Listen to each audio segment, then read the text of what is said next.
High water signs Pisces, Cancer, Scorpio, Ascendant, Sun, Moon, Venus, Rising, and those cross-watching, and welcome to your Tarot Love Messages.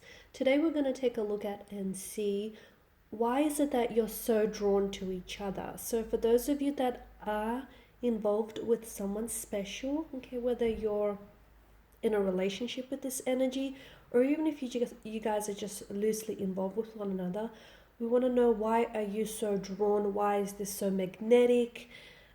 What's going on here? We'll see what the cards have to say. As always, this is going to be a general reading, guys, so please just keep that in mind.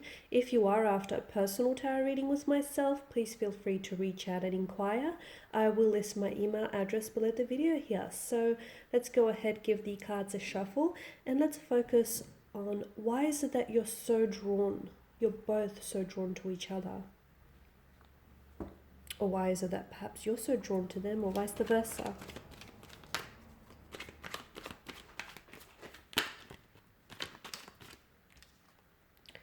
Okay, we have the High Priestess here and the Four of Pentacles.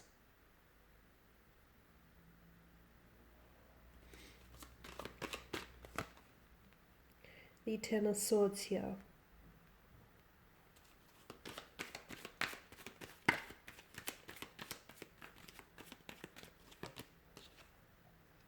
Okay, the Seven of Cups, the Devil, and Justice. Okay, you have the Devil here that's made an appearance in your spread. It's no wonder you guys are so magnetically drawn to each other. There's definitely a strong energy here that attracts you. It's like a moth or insects to a flame kind of energy. Strong sense of like a sexual attraction here, or strong sense of a sexual energy in which there's a lot of chemistry. This chemistry feels very palpable, and it's often perceptible by other energies. So when you're with each other, other people can notice just how drawn you are to one another, or how attracted you are to one another. Okay, it's definitely perceived by connecting energies around you here. Now, this connection that you share with this person feels very intoxicating, guys, which can be dangerous grounds that you might be walking on. It may be a bit of an obsession here. You may find yourself obsessively thinking about this energy, constantly wanting to be with them, wanting to hear from them, wanting to spend some time with them. There's nothing wrong in wanting to be very close to someone and wanting to, spend some time and really get to know them intimately. There's nothing wrong with that. But when your thoughts become very obtrusive, when your thoughts become very invasive, and when you spend a lot of time of the day just thinking about them, okay, when you find that thoughts of them constantly hijack your mind, this is when it becomes unhealthy, because your energies then become so distracted and you can't focus on anything except them. For a lot of you, this is what you're experiencing when you're when you think about this individual, or this is what you're experiencing almost always, constantly, because it does feel intoxicating, it does feel consuming, it does feel addictive, and it feels good here. It feels good when you're with them, it feels good thinking about them. Okay, which is why I feel like for a lot of you, be careful, because it could be dangerous grounds you walk on, because it does feel a bit obsessive in a sense. Now, I also feel like this is how they feel about you as well. There's this, there's this addictive quality to this energy, or to you, that they feel here.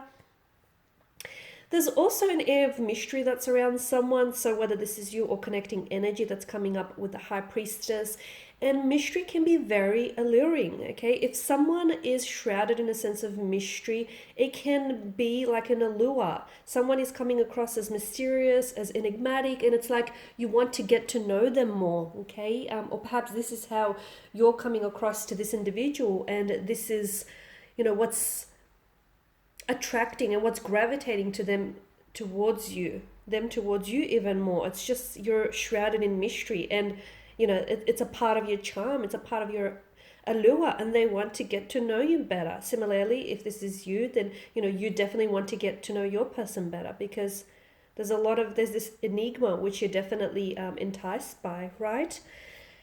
I'm also seeing that for some of you, this is now, either you have ended things with this individual, or the two of you may have separated in the past, or you guys are maybe currently in a state of separation or in a state of disconnection.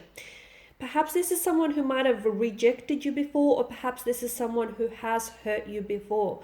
Now, for some of you, I can definitely see that, this obsession that we spoke about earlier. I feel like a lot of that is fueled by rejection, by the fact that this person has rejected you, or by the fact that this person has ended things, as indicated by the Ten of Swords. The eerie stillness of this card and the energy of this card definitely indicates a strong sense of finality to this connection here. So the fact that for a lot of you, the reason why you can't get over them is as well, you've had a lot of visions, okay? Now, you're a water energy. You're all about visions and seeing things that may sometimes not always be there. So for a lot of you, you've definitely held and attached yourself to a lot of visions and possibilities and potentials that this connection holds. Unfortunately, things ended prematurely for some of you. And all of those visions that you've so strongly attached yourself to, just drifted out into sea. So for a lot of you, you're still in your mind, you're still playing out the memories of not only what were, but what could have been. And I feel like that's making it so much harder for you to stop thinking about this person, or for you to pull away from this energy. Because, what could have been wonderful, right? Could have been great. Could have been everything you've ever wanted, especially in the realms of your imagination. So again, for a lot of you, it's this obsessiveness. Now, for some of you, you've also placed this person. The reason why I feel like you're so into them, okay, and it's so addictive and it's so obsessive, is you've placed this person on a pedestal. You may be romanticizing this individual and the situation.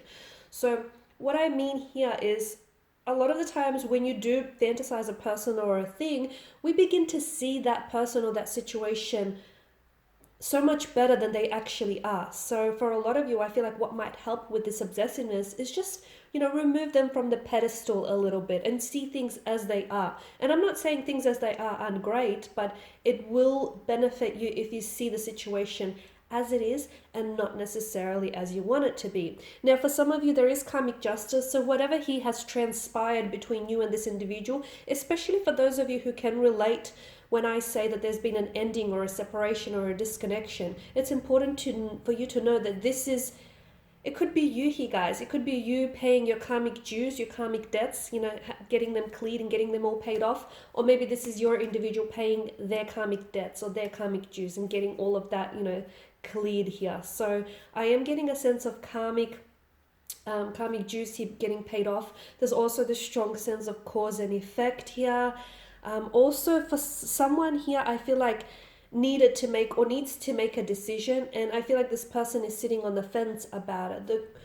The quicker that you apply yourself to a decision, whether it's a decision to walk away or whether it's a decision to reconcile, the sooner you will get momentum and the sooner you will see progressive action here. Okay, so for a lot of you, and I feel like this is you though, you're the one that's coming up as you need to decide. Now, what's your decision? Well, it's going to be different for all of you because you're not all the same person and you're not all dealing with the same situation. Some of you need to decide to cut ties and walk away. Some of you need to decide to release this person. Some of you need to decide to, get back your sense of power, your sense of individuality because you're too co-reliant on this person. So some of you, I feel like you need to make a decision. And here's the thing, that decision that you decide on, I feel like is going to lead to your destiny. So there you have it, guys. A very intense, a lot of emotional intensity, a very strong sense of attraction here, a strong sexual energy, perhaps even a twin flame connection here. Perhaps. Okay?